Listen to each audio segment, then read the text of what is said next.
Liberando su potencial. Hablando de potencial humano, ¿alguna vez se han preguntado a qué se debe la gran disparidad de resultados y desempeño entre una persona y otra? Una persona que percibe $250,000 anuales no es 10 veces más astuta ni mejor que una persona que percibe $25,000 anuales. ¿Por qué la diferencia de 10 veces sus ingresos? Y si tomamos a una persona que percibe $2,5 millones al año, ¿será esa persona 100 veces mejor, más astuta que la persona que gana 250,000? Imposible. En un estudio reciente de coeficiente intelectual probaron a 1,000 personas de una cierta población y llegaron a la conclusión de que la mejor persona entre los 1,000 solo era 2,5 veces más astuta que la persona de menor coeficiente intelectual. Solo 2,5 veces la disparidad, y tal vez eso sea con toda la población. ¿A qué supone que se debe la diferencia? Al hablar de potencial humano, llegamos a una fórmula que deduje hace algunos años. Tal vez eso lo explique un poco. La fórmula comienza con lo que llamamos AI, o sea, atributos innatos, las cualidades, la inteligencia, la habilidad, el temperamento, cosas con las que se nace que no pueden cambiarse mucho. Además de los atributos adquiridos. Estos atributos son muy importantes, son su educación, su capacitación, sus capacidades, su experiencia, conocimiento, sabiduría, etc., multiplicado por A, que es su actitud, es igual al potencial humano individual o al desempeño humano individual o resultados individuales humanos. Ahora, de estos tres, los atributos innatos se traen desde el nacimiento. Los adquiridos pueden cambiarse, pero se necesita cierto tiempo para ello, aunque a veces cambiamos muy rápidamente. Cierta información valiosa puede cambiar dramáticamente su eficacia, pero las actitudes pueden aumentarse o disminuirse dramáticamente en segundos. Cada vez que mejoramos nuestra actitud, multiplicamos todas nuestras capacidades. Una actitud ha sido llamada acertadamente el lenguaje más importante del ser humano, la palabra más importante del idioma en el humano. Todo lo que hacemos en la vida, según un estudio en Harvard entre estudiantes ejecutivos, será en un 85% de actitudes. Un 85% de su éxito estará determinado por su actitud. Eso significa que está determinado por cuán positivo o cuánta actitud mental positiva se tenga. Las personas con actitudes mentales positivas tienden a avanzar más rápidamente, se mueven hacia la cima en organizaciones valiosas, ganan más dinero, sacan más satisfacción de la vida. Una actitud mental positiva no significa que baile por las calles y arroje flores. Solo significa que tome una actitud constructiva en general o se aproxime hacia su trabajo, su vida, sus problemas, relaciones, etc. Según el informe Cox de las empresas americanas, según la revista Success, un 85% o más de todo lo que se logra se debe a la actitud. Y la pregunta es, ¿de dónde vienen las actitudes? Las actitudes vienen de las expectativas. Muy simple, ya hablamos de eso. Y una forma muy poderosa de mejorar su actitud instantáneamente es decir, aunque no lo crea, pienso que algo maravilloso va a ocurrirme hoy. Como dijimos antes, nuestras expectativas sobre los desenlaces determinan nuestra actitud. Si espera que las cosas salgan bien, tendrá una actitud positiva. Si espera que salgan mal, tendrá una actitud negativa. Y lo maravilloso es que podemos fabricar nuestras expectativas. Podemos esperar lo que deseamos. Podemos esperar cosas buenas, cosas malas, y no nos decepcionaremos.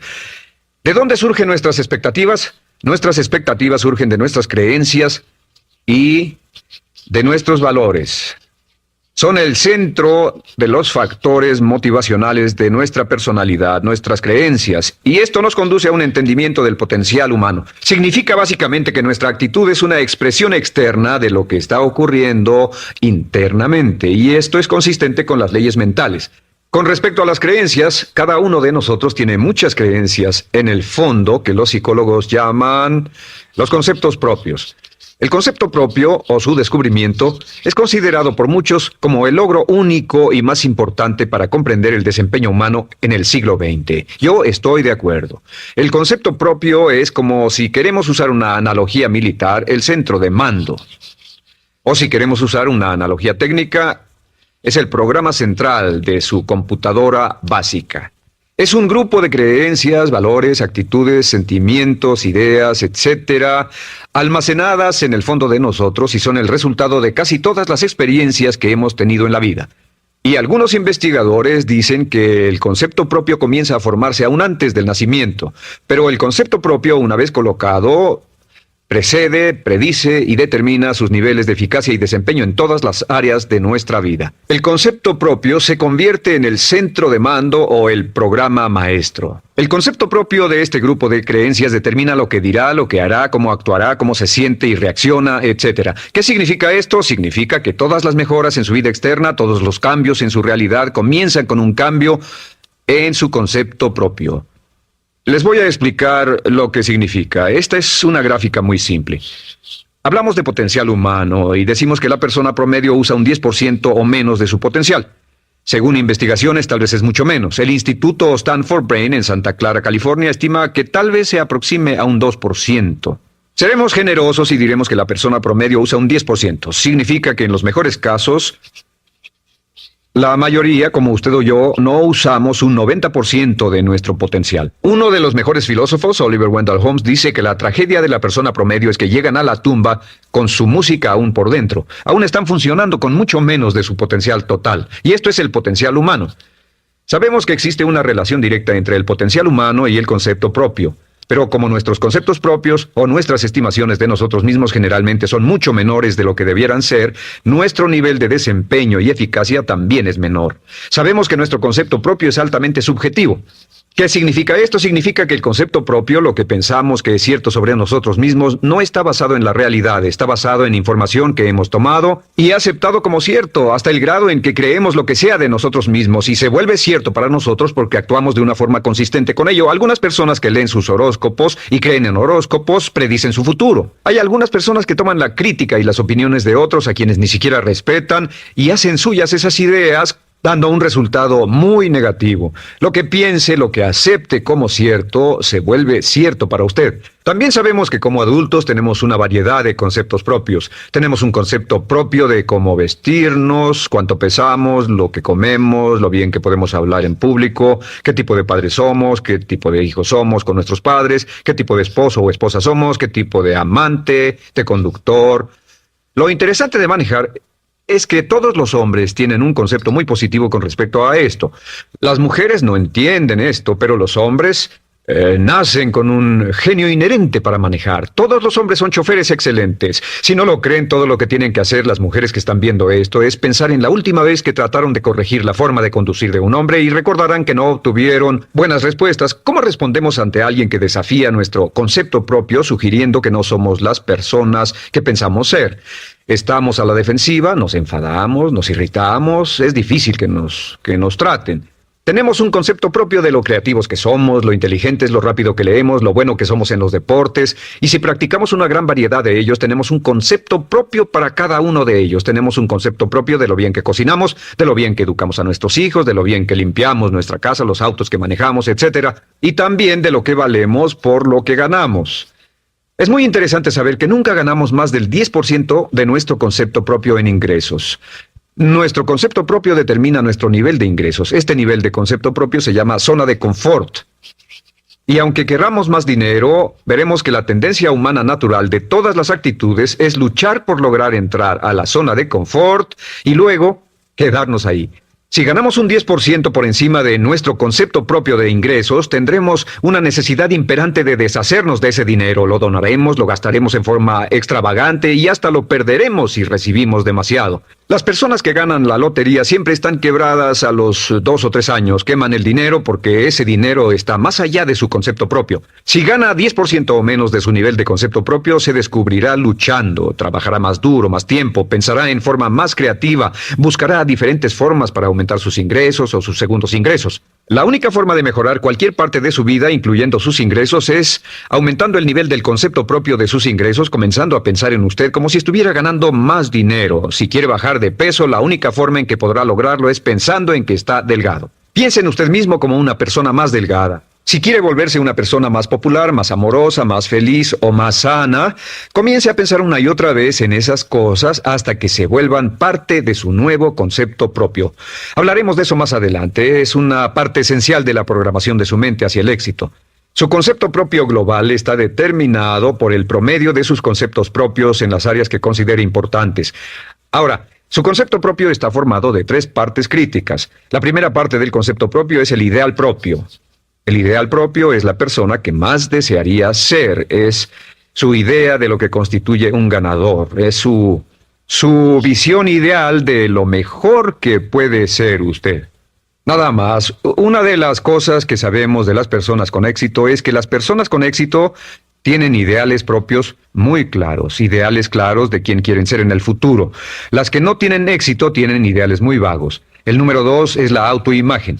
La autoimagen es como un retrato de cómo se ve a sí mismo y lo que piensa de sí mismo.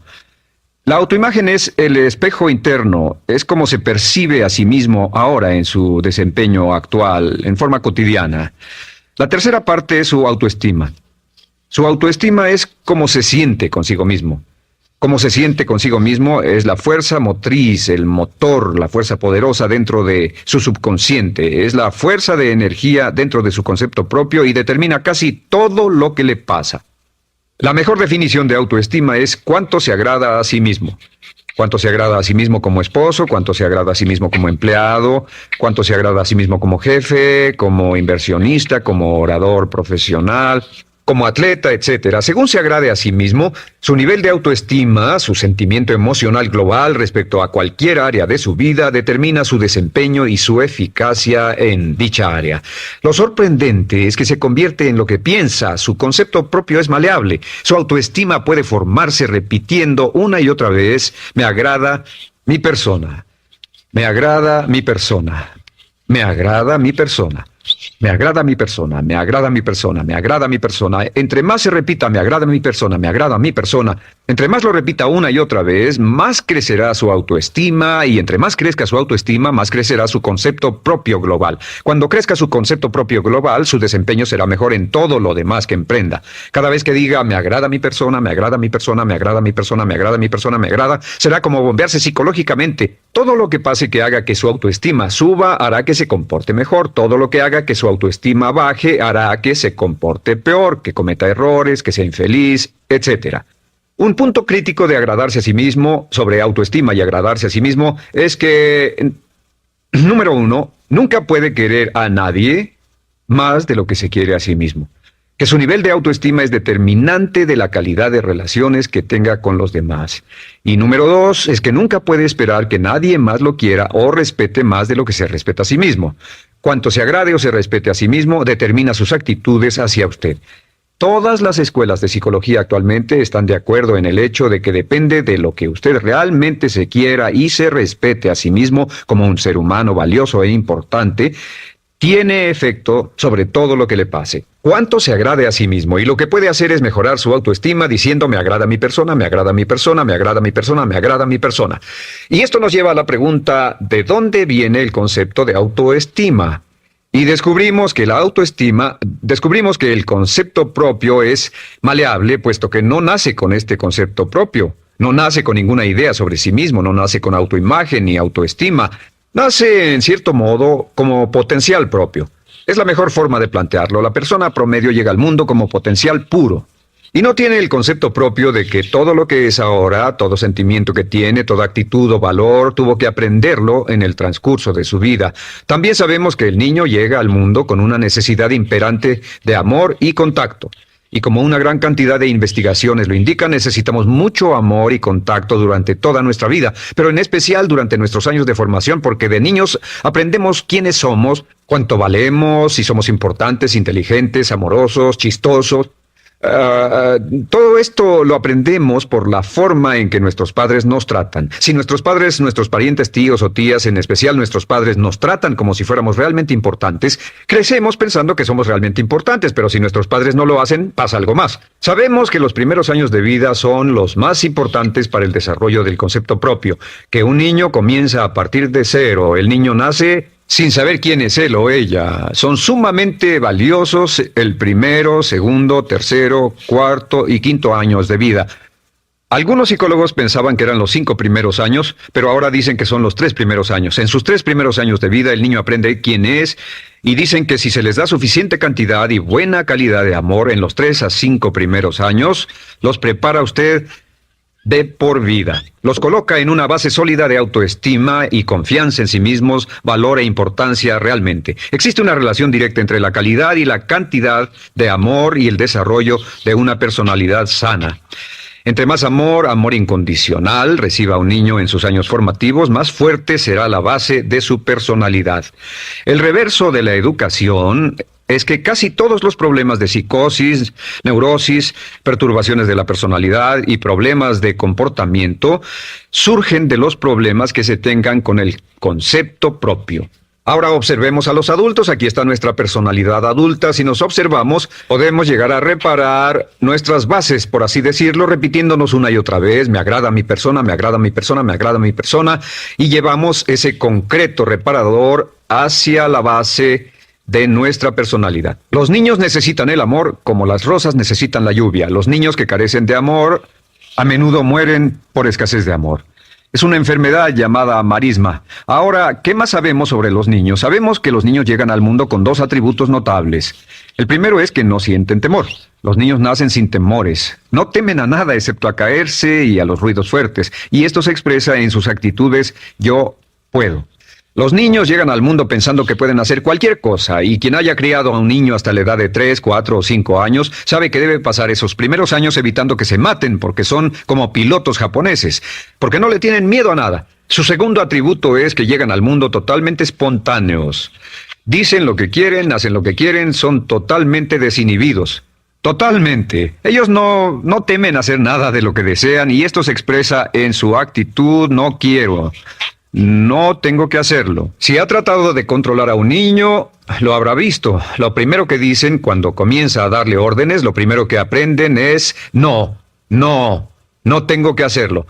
Claro, a veces cambiamos sus mentes de una u otra forma, pero estos son los dos atributos con los que los niños llegan al mundo. Llegan al mundo sin temores y desinhibidos. ¿Qué significa esto? Significa que nuestro derecho innato natural es no ser temerosos y ser desinhibidos.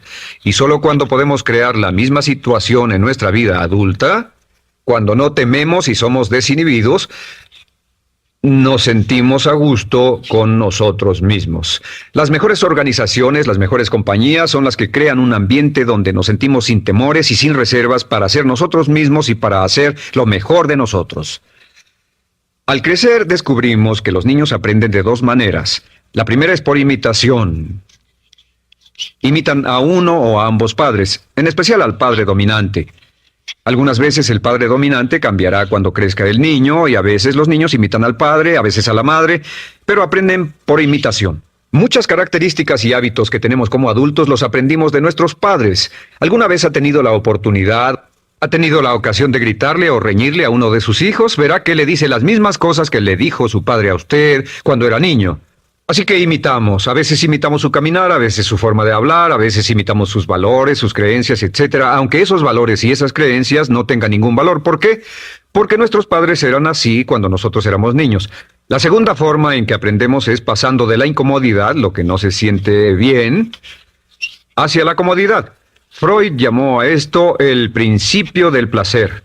O sea que nos movemos hacia aquello que nos hace sentir cómodos, lo que nos da placer, lo que nos hace sentir bien con nosotros.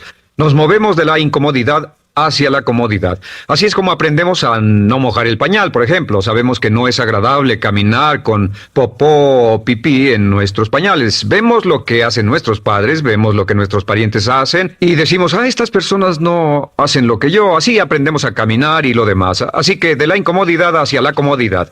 Durante toda nuestra vida, por cierto, así es como aprendemos. Imitamos leyendo lo que otras personas hacen, estudiando libros y en el trabajo, imitamos cuando vamos a la escuela, y hacemos lo que nos da resultados positivos, lo que nos da refuerzos positivos, y hacemos cada vez menos las cosas que nos causan incomodidad o dolor. Ahora, muy temprano en la vida, como equivocación o como resultado de una equivocación que los padres cometen en la crianza, los niños comienzan a aprender hábitos y patrones negativos. Los patrones y hábitos negativos tienen sus raíces principalmente en la crítica destructiva. La crítica destructiva comienza muy temprano en la vida, a veces en los primeros meses. Y la crítica destructiva la usan los padres para dirigir y controlar a sus hijos. Desafortunadamente, tiene un efecto muy peligroso y dañino sobre nosotros, ya que la crítica destructiva tiende a minar la integridad de la personalidad del niño. Muchos de nosotros, incluyéndome a mí y a muchos de ustedes, nos hemos visto minados y heridos por la crítica destructiva más que todas las guerras en la historia. Ahora, como resultado de la crítica destructiva, comenzamos a desarrollar hábitos y patrones negativos. Los patrones de hábitos negativos son respuestas condicionadas hacia los estímulos. Los patrones de hábitos negativos se desarrollan en los inicios de la vida. Se desarrollan como resultado de una repetición del temor y el dolor una y otra vez. Se desarrollan como resultado de la crítica destructiva, el castigo físico, etc. En los inicios de la vida comenzamos a desarrollar dos manifestaciones que nos persiguen durante toda nuestra vida y más que ninguna otra cosa inhiben nuestro potencial. La primera es la llamada patrón de hábito negativo inhibido. El patrón de hábito negativo inhibido se aprende cuando al niño le dicen una y otra vez no. Aléjate de ahí, no toques eso, y se le castiga. Cuando el niño intenta algo nuevo, o se involucra con algo, o huele algo, o derrama algo, o rompe algo accidentalmente, el padre estalla y se enfada mucho. Como ven, el niño está impulsado por la curiosidad insaciable de explorar su mundo. Y lo que pasa es que cuando lo explora o se interesa y echa a perder algo, si el padre reacciona golpeando al niño, el niño comienza a pensar cada vez que intento algo nuevo, cada vez que intento algo diferente, cada vez que voy más allá de mis límites, cada vez que me salgo de mi zona de comodidad, cada vez que no juego sanamente. Me golpean, me castigan, me lastiman, me envían a mi alcoba y me siento mal. Y muy pronto el niño desarrolla el sentimiento de no puedo, no puedo, no puedo. Cada vez que trato algo diferente, me castigan. No puedo, no puedo, no puedo. Es como la respuesta de Pavlov. Pavlov sonaba la campana y le daba de comer a un perro, y el perro salivaba, y Pavlov alimentaba al perro. Mientras sonaba la campana, el perro salivaba y siguió haciendo eso, y después Pavlov solo sonaba la campana y el perro salivaba. Lo que pasa en la vida adulta es que esto crea lo que llamamos temor al fracaso. El temor al fracaso es una respuesta condicionada a un proceso de crítica destructiva que ocurre en los primeros 5 o 6 años de la vida. El temor al fracaso automáticamente nos activa, nos sentimos ansiosos, tensos, intranquilos, sentimos presiones y estrés en nuestro plexo solar, sentimos ganas de retirarnos del evento, y el temor al fracaso es la razón principal por los fracasos en la vida adulta. Es la razón principal por la que evitamos cumplir plenamente nuestro potencial. De hecho, todos los patrones de hábitos negativos se experimentan en el cuerpo físico. Puedes saber cuál es un patrón de hábito negativo porque se siente en el cuerpo físico, precisamente. El patrón de hábito negativo inhibido, el temor al fracaso, el no puedo, ocurre primero que todo en el plexo solar. ¿Ha tenido la ocasión donde debe hablar frente a un grupo, debe ir a una revisión de su desempeño o debe hacer una llamada determinante? Primero su plexo solar se aprieta. Si el temor continúa, su respiración se acelera. Su corazón comienza a latir apresuradamente, su frecuencia respiratoria aumenta y le duele la cabeza como migraña en la parte frontal, su garganta se le cierra y no puede hablar y se le seca la boca por completo. Y como se pone tan tenso y asustado, va corriendo al baño. Estas son todas las manifestaciones. No hay peligro físico, pero sí peligro psicológico, una respuesta condicionada. Cuando sentimos estas cosas, la tendencia es retirarse de la situación que las ocasiona y es la razón por la que no logramos mucho si retrocedemos. Es muy importante. El segundo patrón de hábitos negativos es el compulsivo. El patrón de hábito negativo compulsivo se aprende cuando a los niños se les dice una y otra vez, más vale que lo hagas. Si no lo haces, tendrás problemas o me las pagarás. A los niños se les convierte en recipientes del amor condicionado. Los padres no intentan hacer esto, pero lo que hacen es sugerirle al niño, no te amo, por lo tanto no estás a salvo, a menos y hasta que hagas lo que yo quiero. El niño crece sintiendo, tengo que hacer lo que quiera mi mamá. Debo complacerla, debo complacer a papá, debo complacer a los demás, debo complacer a mis parientes y a veces debo complacer a mis semejantes, debo complacer a mis maestros, debo complacer a todo el mundo y crecen con esto, debo. No puedo hacer lo que quiero hacer, debo hacer lo que complace a las demás personas. Este patrón de hábito negativo muy temprano en la vida se traduce en el temor al rechazo. El temor al rechazo lo experimentan los hombres como adultos como un comportamiento tipo A. Hablaremos del comportamiento tipo A posteriormente. El comportamiento tipo A es una necesidad compulsiva o excesivamente compulsiva de complacer de algún modo a alguien sin normas de comportamiento, prácticamente sin pensarlo. El temor al rechazo nos impulsa, nos hace muy sensibles a las necesidades de los demás. Hacemos cosas que otras personas quieren, no hacemos lo que nosotros queremos. Siempre estamos tratando de complacer a los demás. Tenemos preocupaciones o nos importan las opiniones, sentimientos y actitudes de otros hasta el punto donde ocultamos nuestras necesidades. El temor al rechazo se siente en la columna del cuerpo. Se divide el cuerpo a la mitad y se siente hacia abajo en la mitad posterior del cuerpo. El primer lugar donde comienza a sentirse el temor al rechazo es generalmente en los hombros y el cuello. Nos sentimos entumidos, duros, tensos. Cuando tenemos mucho que hacer, sentiremos un estrés tremendo en la columna. Los músculos se estiran en la parte posterior. A veces se manifestará como flebitis y venas varicosas y a menudo nos darán dolores de cabeza en la parte posterior de esta porque las arterias carótidas que llevan la sangre hasta la cabeza, los músculos a su alrededor se contraen y la cantidad de sangre que fluye hacia la cabeza fluye más lentamente y se siente un terrible dolor de cabeza en la parte posterior. Estos dos temores, los patrones de hábitos negativos compulsivos, el compulsivo y el inhibitorio, son resultado de la crítica destructiva, el gran destructor de la personalidad que nos persigue durante toda la vida. Y lo maravilloso de todo esto es que como son patrones de hábitos aprendidos, podemos olvidarlos. Podemos acabar con el temor al fracaso que nos detiene. Podemos acabar con el temor al rechazo que hace que hagamos cosas que complacen a los demás en vez de complacernos a nosotros, trabajando con nuestra propia autoestima. Porque existe una relación inversa entre la autoestima y el patrón de hábitos negativos. Porque entre más se agrade a sí mismo, menos teme al fracaso. Entre más se agrade a sí mismo, menos teme al rechazo. Entre más se agrade a sí mismo, menos temerá a cualquier cosa. Y si sigue repitiendo, me agrada mi persona, me agrada mi persona, me agrada mi persona una y otra vez, si sigue diciendo esto, con el tiempo su autoestima sube más y más y más y más y sus temores desde luego bajan. Cuando su autoestima sube, sus temores van en dirección opuesta.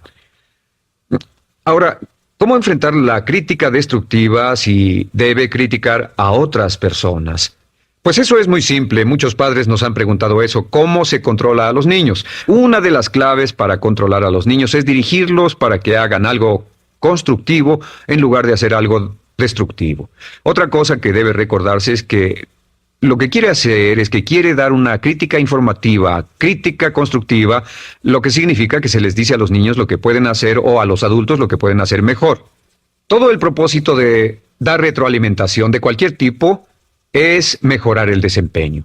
Si es padre, o si es jefe, o si es una persona en una relación, si una persona está haciendo algo malo o inadecuado, todo el propósito de darles cualquier tipo de retroalimentación es para que puedan hacerlo mejor. Sin embargo, existe una relación directa entre la autoestima y la crítica destructiva. Cada vez que se critica a una persona, su autoestima baja. Y cada vez que su autoestima baja, su habilidad para desempeñarse baja. Si critica a una persona en forma destructiva demasiado tiempo, llegará a un punto donde no intentarán nada. Se convierte en lo que llamamos hipersensible.